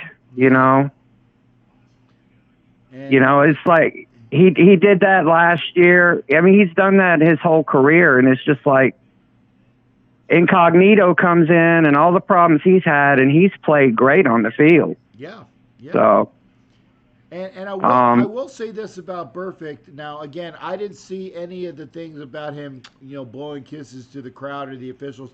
I didn't see that. So, again, if he did that, that just means he's a stupid player that's only just doing worse on him. I was able to say that up to this point, Burfict has been a model player with no stupid penalties. I mean, he was hurt last week and went out. I don't recall him doing any stupid plays excuse me, in the previous 3 games. So this is a new thing for Burfict. But again, my opinion, do I think he should have been thrown out of the game? No. But then again, I only saw a quick version of what was on the jumbotron. And from the angle that I saw, it didn't look like. Yeah, he was leading with his forearm. I get that. He was leading with his forearm. But do I think that was something that can get him thrown out of the game? No. And only because he got that penalty because he's Vontaze Burfict. Not even because he's a Raider. I mean, normally for anybody else, it would have been, well, he got the penalty and he was thrown out because he was a Raider. He got thrown out because of who he is. He's Vontaze Burfict, and that's the way it is. And so that's just me. That is a penalty that he got because of his name. Well, he got away with one last week. I know, you were at the game and you probably didn't see it, but he hit somebody in the helmet twice and got away with it. Okay, yeah. Like I said, I didn't get a chance to watch the game. I try to watch the game when I get back, but sometimes I'm so tired. From when I return, I didn't get a chance to do that. I will try to do it this week. I actually have a little bit of time maybe on the weekend prior to the game against the Bears. I might do that, but we'll see. But yeah, if he got away with one and he's been effing up, then he's going to get fined by the league. That's for sure. If he needs to be fined by somebody else, we'll see. But again, I haven't seen anything. If you tell me that, hey, I'll take it at face value and say that he needs to pucker up and kiss the money away. But he's got to step up. He's supposed to be the leader of this defense.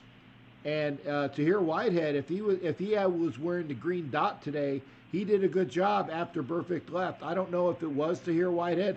I'm assuming it was, but if it was Whitehead and he came in and called the plays and got everybody in their sets, good for him.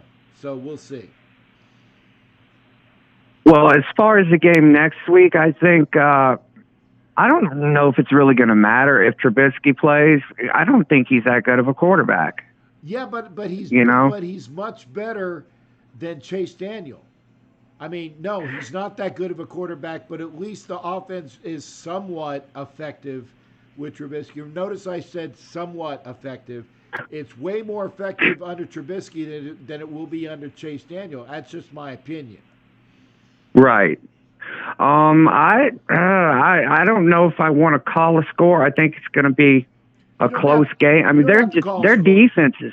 Yeah, I Their know. defense, man, is so scary good. Exactly, and that's why I said if we win by 2-0 in a baseball score on a safety, then we win, and that's just the way it's going to be. It's going to be tight, and am I calling for the Raiders to win against the Bears right now? No.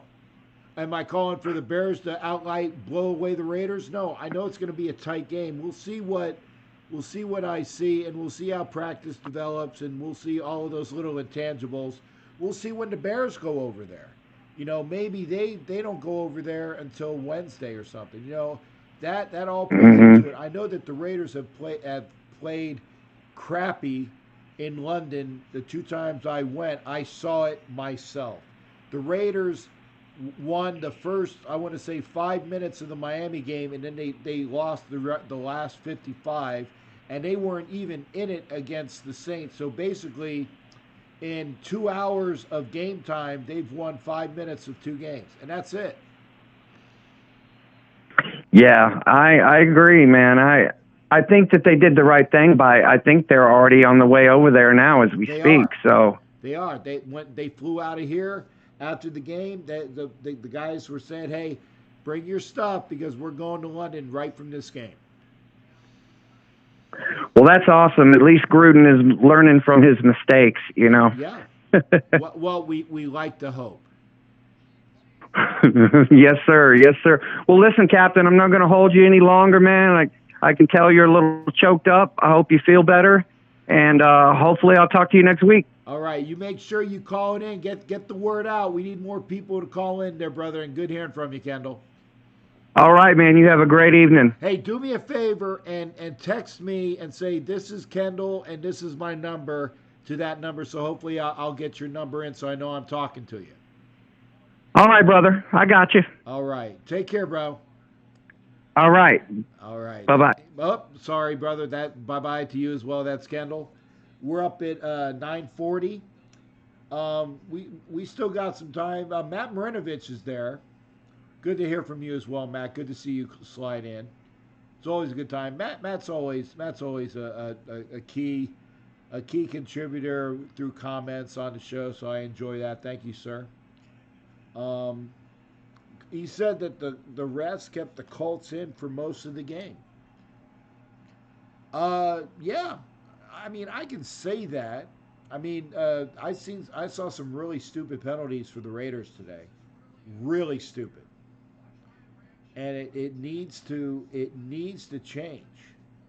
It needs to change because, again, I said they needed to be 3-2 at the bye to have any semblance of a chance for a better season.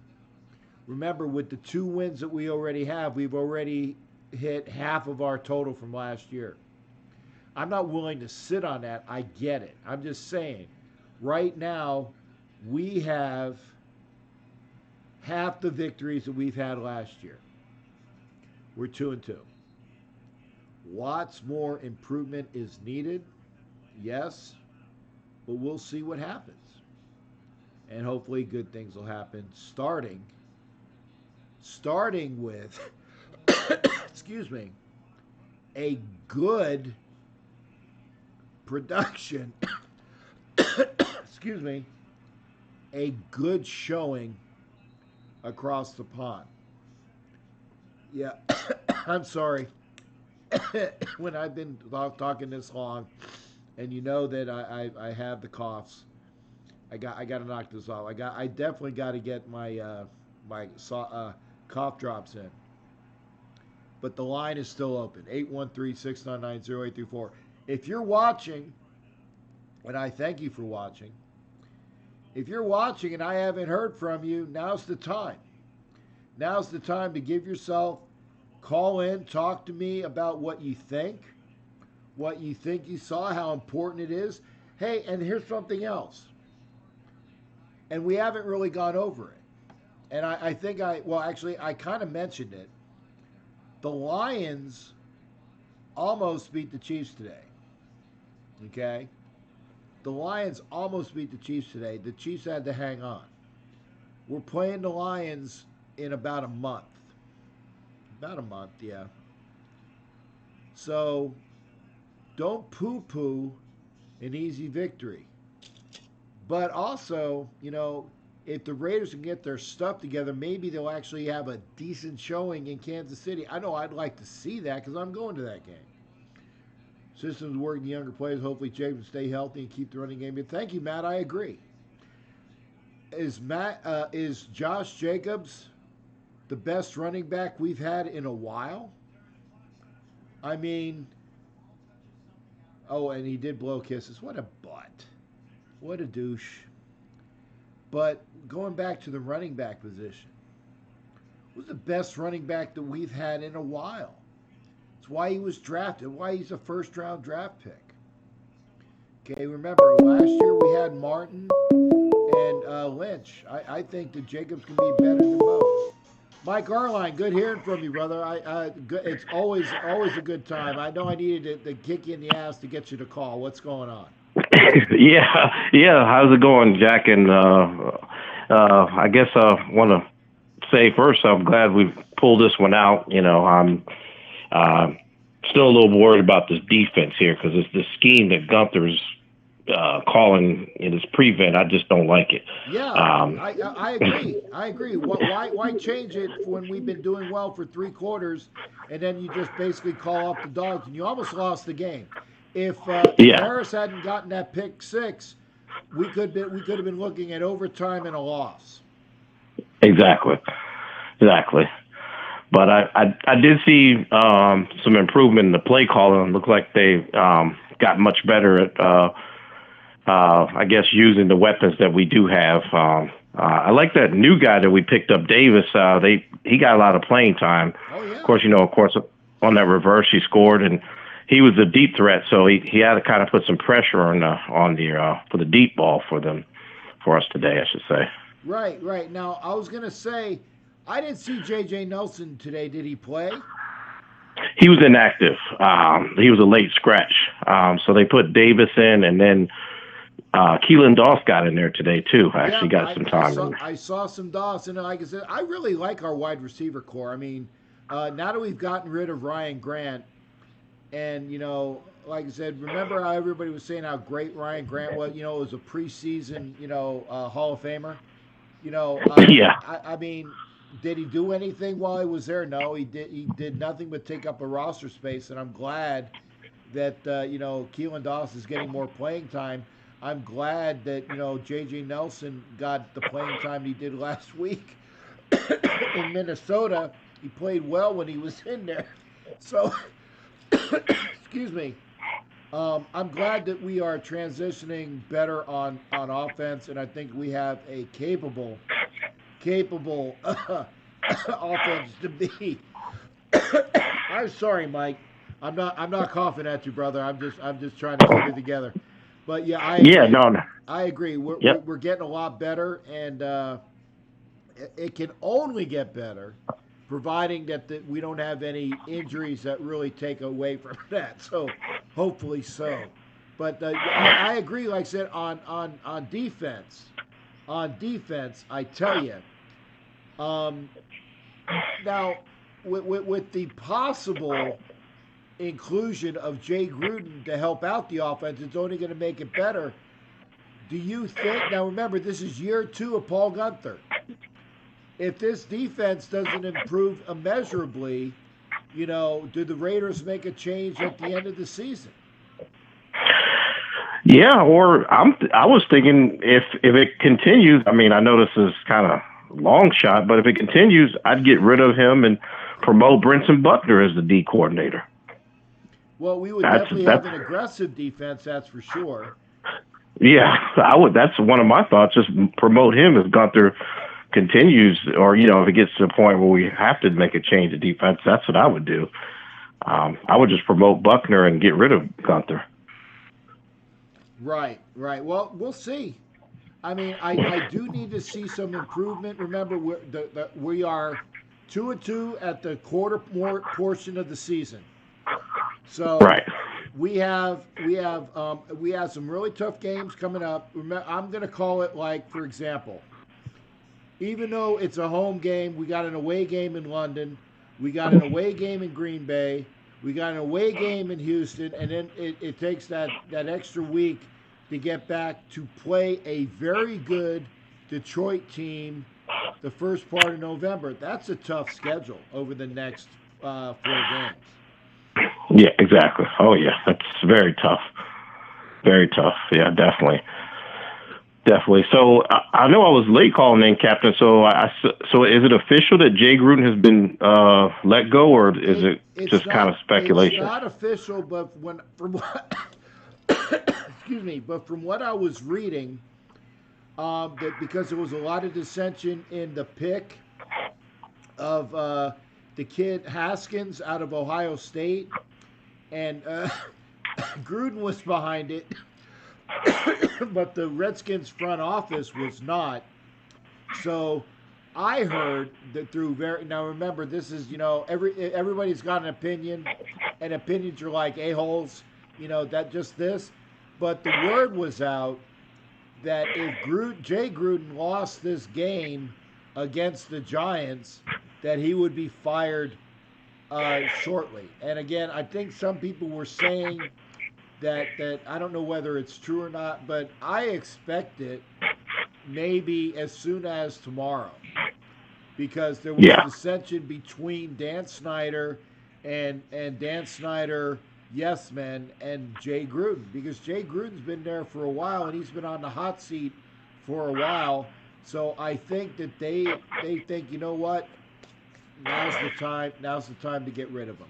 And I'd love to have Jay Gruden as an offensive assistant / I don't even care what his title is. Let him take over the play calling and help his brother out, because I don't see a lot from Greg Olson. I don't. I mean, I never have. Yeah. Ditto on that, definitely, because that's what I was thinking. If Gruden is out there, if they could just somehow put him as, like you said, / assistant, and then maybe eventually, get Olson off the staff and make Jay Gruden offensive coordinator, because when he was at Cincinnati, and I know you brought up when he was at the AFL, Cincinnati had an explosive offense when Jay Gruden was there. So he's a good play caller. So yeah, I would definitely do that, and that will free John up to do some other things if we get Jay Gruden on the staff. I can't wait. I can't wait for it to happen. It might not happen this year, but I can't. Excuse me. I can't see anywhere else that Jay Gruden doesn't go but Oakland next year, and I can't wait to have him on staff. Yeah, I agree. I think that would be excellent. But one thing I do have to give Gunther credit for, I'm glad he did finally bench Curtis Riley and put Harris in there, because I just got tired of that guy. He just kept getting, as far as not being there to help out the corners and always not reading the plays correctly. So I'm glad Curtis Riley was basically benched the special teams. Yeah. Raider Homer saying, Ricola. I got Ricola. Homer, as soon as this broadcast is over, I'm popping Ricola like Tums, man. I'm just gonna keep popping them. I'm gonna get my stuff in my bag ready to go. I'm gonna have something else to eat, and I'm going to bed and having a good time. Maybe I don't even know what's going on behind me. I just know that I got the backdrop of a really nice house, and it's better than having a backdrop of a white sheet. So we'll see about that. And no, that's not a KKK crap. It's just, how people have white sheets in the background. I want to have a good thing in the background. So no, I don't want to have any like Captain Jack is talking about the KKK. Hell, I'm one of the K's of the KKK, and the fact that people what they don't like. So I'm definitely not espousing the KKK. It's always good to hear from you. So Mike, are we going to win next week? It's going to be a tight game, but I think we're just going to have to be patient and figure out a way to establish the run, because Khalil Mack's weakness is run the ball at him. So if you run the ball at him, if we can, I guess maybe if Brown is a little bit, more healthy, maybe we could, start running a little bit towards Mack and tire him out a little bit. I think that's the best way to try to combat him, and that maybe slow down that rush, screens and draws. So, but I think we can win. It's just going to be tough. It's going to be a nail biter if we win. Well, and I'm glad that I want to see a win. And I definitely didn't want to go over to England to see a loss. It's a lot of money to go see a loss. And then, I planned on I planned on going, then I planned on not going, then I was available to go, and I'm like, you know what? I plan on not going. I'm going to save some money and save some airfare and some time and maybe my throat, for that. But I'm looking forward to it. Mike, it's great hearing from you, brother. Make sure you, like I said, get this tagged up and put out and make sure other people join you, brother. Okay. All right. Okay. Well, we'll see next week. All right. We'll so you see take you care. as well. Take care. And I will try to get Mike off in contention as well. We'll see. Okay. All right. Take All care. right. You too. Okay. Bye-bye. That's Mike Arline, and we are up at 9:54. So unless you're calling in about the next 30 seconds, I'm going to do this. Yeah. My thoughts. I think I've said it throughout the broadcast. The Raiders had a good amount of fortune this week. They played a team that was down in the count without their best receiver in T.Y. Hilton, without their best linebacker, and I don't know his name, without their best safety or defensive back in Malik Hooker. And they went toe-to-toe with a Colts team, and they won. But I'm thinking that it was an opportune win, but it's nothing to write home about. As I told you, don't get too high on the wins. Don't get too low, excuse me, on the L's. It's a long way for this season of Gruden 2.2. And now it's 2.2.25. 1 quarter of the season is gone. And we're not a bad team. We played horribly. Actually, we played a lot better against Kansas City in week 2 than we did last week in Minnesota. And we are continuing that ascension, the climb. The climb up is getting there. We're rising higher. We're at 500, and we have a very tough Chicago defense to play next week. And we'll see what happens. And, it's going to be fun. It's going to be a fun ride.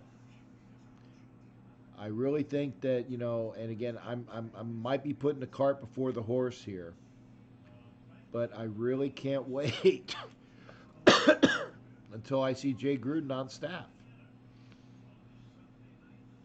Because John needs help. John was a great play caller back in the day. I still think that it's not that the game has passed him by. I'm not saying that. But I need to see more. And Homer is insisting that Gunther needs 3 years, so we'll see. He did have a stout defense in Boston, in Cincinnati. But he needs to have the horses. He had the horses in Cincinnati. He did. He had a lot of high draft picks, which we're getting here. We're getting them here. We'll see if it'll come to fruition. If things will be good to go.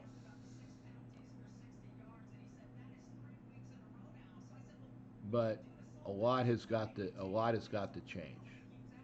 So, having said that,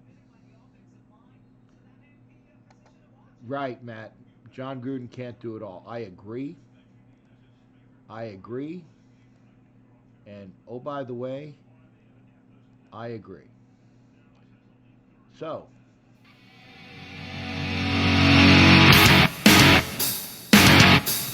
here we go.